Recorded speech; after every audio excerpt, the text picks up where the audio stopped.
প্রিয় ভাই ও বোনেরা, আজ আপনারা যে অধিক টাকা পয়সা ধন দৌলত দেখে হয়তো অনেকে অহংকার করেন। আসলে অহংকারটা আপনি নিজে থেকে করেন না। শয়তান আপনার কানে কানে ফিসফিস করে বলে, তুই তো অনেক টাকা পয়সার মালিক, তুই গরিবদেরকে ঘৃণা কর, নিজেকে অহংকারী মনে কর। আর শয়তানের ধোকায় পড়ে সেই ফিসফিস আওয়াজে আপনারা নিজেকে অহংকার করে গর্ব করে বলেন, আমার এই আছে, আপনার সেই আছে। আসলে দিন শেষে ভেবে দেখবেন, শয়তানের ধোকায় পড়ে যে আপনারা নিজেকে অহংকারী ভাবেন, আসলে আপনার কিছুই নেই।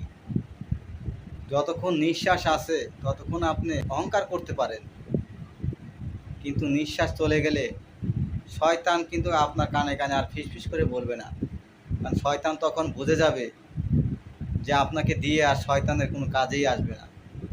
তখন শুধু নিথর দেহটা পড়ে থাকবে, কোনো কাজেই আসবে না আর আপনার।